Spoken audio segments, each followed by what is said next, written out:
Salvador has one of the highest murder rates in the world, and the situation is only getting worse. According to the National Civil Police, there were 677 homicides in June. That's the highest monthly total since the end of the country's civil war in 1992.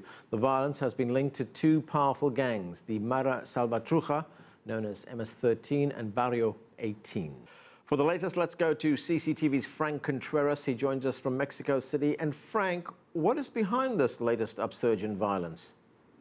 According to the Salvadoran government, the surge in violence is due to rival gangs battling each other in turf wars in some cases, and in other cases there are purges taking place. It appears that there have been gang members who have betrayed their own gangs, the Mara Salvatrucha, MS-13, or Barrio 18 gangs. Those are the two main gangs battling each other. So again, it has to do with turf wars or actual purges inside these gangs where violence is taking place across El Salvador. Now, the Salvadoran government says since Sunday, more than 125 people have been murdered in that Central American country. So definitely an uptick in the violence there, Anand. Frank, there was a truce in 2012 which brought down the level of violence considerably, but that has now collapsed. What happened? Well, that truce lasted 2 years, from 2012 to 2014, but that was right around the time El Salvador was about to hold its presidential elections. And the FMLN candidate, the man who is now president of El Salvador, Salvador Sanchez-Cerán, at the time did not support the truce. He said that it was not going to be a possibility under his government, and he did not want to appear weak on the issue of crime, which was the major issue of that presidential election. And so by backing off his political support of that truce, the truce essentially fell apart. Now, during the truce, we saw a fall of more than 50% in the amount of murders and violence taking place in El Salvador. But since that truce, what we're seeing now is a tremendous surge, an uptick in the amount of murders taking place there. So as far as the government is concerned, negotiations now off the table. It appears that there's going to be no opportunity now to return to any kind of a truce. The government of Salvador Sanchez-Cerán, president of El Salvador, is now using anti-terrorism laws to fight the gangs. He says that the approach that they're using, the violence aimed at soldiers and police forces across the country, is essentially an act of terror against the state of Central America. And so there appears to be absolutely no political opportunity to head toward a truce at this stage, Anand. Frank, one of the consequences of all this violence is that we've seen thousands of children fleeing the violence, many of them making their way to the United States or trying to get into the United States. They've been at the border. We saw that last year when loads of children arrived. How has the government in Mexico responded to that? We see the Mexican government cracking down in the southern part of its own country, especially on the border with Guatemala, where many Salvadorans cross in. And so the Mexican government says it's doing what it can to protect these young migrants who are making their way across Mexico. But advocates for the migrants themselves say that no, in fact, they're deporting them back into a tremendous level of violence taking place inside El Salvador. Thanks, Frank. That's CCTV's Frank Contreras talking to us from Mexico City. Joining us now in our Washington, D.C. studio is Francisco Altschul. He's the ambassador of El Salvador to the United States. Ambassador, thanks for being with us. Thanks. Thank you for having me here. According to Time magazine, gang violence in El Salvador has made it one of the world's deadliest places. And I was looking at some figures here. 677 people murdered in just the month of June alone. And that's in a relatively small population, 6 million people. What's driving the violence? In a nutshell, I would say that it's because this is the response of the criminal gangs to the strategy that the Salvadorian government is implementing. The government is now committed to go after the criminal gangs. In the past administration, a truce was orchestrated between the two main gangs, which had the result of bringing down considerably the levels of homicides. But you have to understand that the majority of the homicides are gang members killing gang members of the other gangs. So the truce had that impact, but it represented no benefit for the population because the gangs continued to do the extortion, which is one of their main business that they do. And at the same time, it gave them some empowerment. It empowered them in a way. The new government has clearly said we are not going to go anymore with the truce. We're going to go after the criminal organizations. And these organizations have responded by increasing the level of homicides as a way to pressure the government to step down on the pressure that it's putting on them. That is what explains, I believe, this surge that we have seen in the past months. So the government here is faced with a very difficult choice. On the one hand, you let the truce continue, and as you say, you empower these gangs. On the other hand, you take them on, policy of confrontation, which is leading to phenomenal rates of violence in the country. Yes, but the thing is that the strategy is not only the part of the repression of the crime, it also includes important programs for violence prevention, particularly directed to the youth. It includes prison reform in order to create the conditions in the prison so that the inmates there are in the much more humane conditions. And it also includes programs for reintegration into the society of those members of the gangs that want to give up with it. What about the provision of opportunities for very young people before they are enticed into these gangs? That is totally, I agree completely with that. That's part of the solution. Because we have to acknowledge that part of the problem that has generated, one of the causes that has generated this, the gang situation in El Salvador is that the youth doesn't have a lot of opportunities. Somebody was saying the other day, a young person in El Salvador now has 3 options. Either goes into the informal market, which is not going to be a very good option, either goes and migrates to any other country, a third country, or joins the criminal bands. So the key to this is to provide life opportunities for the younger generation, and that is what the government is trying to do. Right. The president has said that he will not negotiate with gangs. Correct.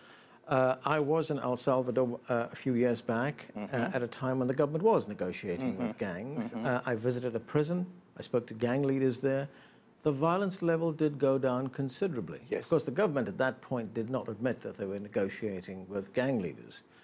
But both sides knew that they'd brought the level of violence down considerably because of these negotiations. Yes, but as I mentioned before, what came down was the homicides between the 2 more important gangs.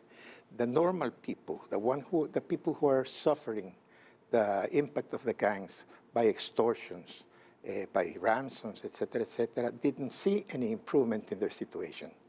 And so it didn't bring any benefit to the population. And as I said before, also, this was empowering the gangs. Now, we have reached a point in which the gangs wrote a letter saying that if the government sent back their leaders to the normal prisons and not to the high-security prisons where they have been put on right now, and if the government stopped putting the pressure in the territories where they operate, that they would bring down the level of homicides. You simply cannot accept that any organization is going to blackmail you with deciding how many people they kill in a day in the country. That's not possible. Right. Another development, another volatile issue in El Salvador. We're seeing plenty of reports about the level of police violence against gang members in prison. Is there anything being done about that? Well, I should have to put that into perspective.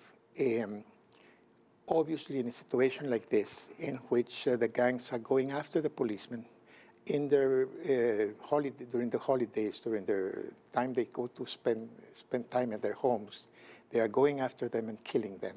The situation is very polarized. It's very tense. So, in that context, that there might some abuses be made, or some mistakes be made, I would say that that is possible. But what it is very clear is that the policy of the government is not to go after extrajudicial executions, as some people are claiming. I would have to say, yes, there have been mistakes and probably some abuses, but the policy is not that. Have people been held accountable for what's happened in prisons? There have been some police officers who have been captured. Some of them also who have been proved that they were linked to criminal organizations. So that is a constant process, yes. El Salvador, of course, is a small country, small in population, a developing country. What kind of help are you getting from outside the country? We know that the US has entered the battle. It's imposed sanctions on at least 3 members of one of the gangs, the MS-13 gang. Gangs have been accused of human trafficking. Many of those people trafficked into neighboring countries. Gangs have been accused of drug running. Many of those drugs, of course, ending up in the United States as well. Are we going to see more U.S. involvement? Well, actually, and this is not only a plan addressed to El Salvador, but to the so-called Northern Triangle, countries of the Northern Triangle, Guatemala, Honduras, and El Salvador. Our three countries have drafted a plan called Alliance for Prosperity for the Northern Triangle, which was our response to the crisis last summer of the unaccompanied children coming here to the southern border. What we said is, you know, if we want to address the immigration situation, we have to address the root causes. Why are people leaving our countries and coming here to the States? There are many reasons, but some of them are the most important ones. Part is insecurity. People are fleeing violence, the lack of opportunities, and the desire for family reunification. So what can we do? And that is the essence of the plan. Create more and better jobs, address the insecurity, the situation of security in the country, and invest in human capital. This is provide opportunities, particularly for education, health, and environment. We think that this is and the fourth element is to strengthen our institutions. But we also have the problem that we have weak institutions. Our judicial system is weak. The police is fairly new, and so we have to strengthen those institutions if we want to implement at the same time the other components of the plan. President Obama has asked Congress for $1 billion to fund this program, this plan, sorry. It's now in the process, the budgetary process in Congress, and so forth. The U.S. Senate has allocated $675 million of the presidential request, so we'll see how it ends. When we see this level of gang violence, what is life like for ordinary El Salvadorans? I mean, the everyday lives of ordinary people going about their business. I mean, is the violence confined to very poor areas, or do we get violence in perhaps... No, the violence is not generalized. I mean, I was there a month ago. I visited family, I visited friends. They all live in San Salvador. They live in certain areas of San Salvador. Nobody had any problem. The violence is a lot of it in the rural areas and in some parts of the capital city and the metropolitan area. I don't want to say that the violence doesn't exist. Of course it exists, but it is not generalized in the whole territory. It is certain areas. Actually, the government has identified the 50 most vulnerable or dangerous areas, and implementing its plan, it started by working in the 10 most dangerous municipalities. So the strategy that the government is implementing has also a territorial approach. Ambassador, thank you very much for joining us. It's been my pleasure. Thank you very much.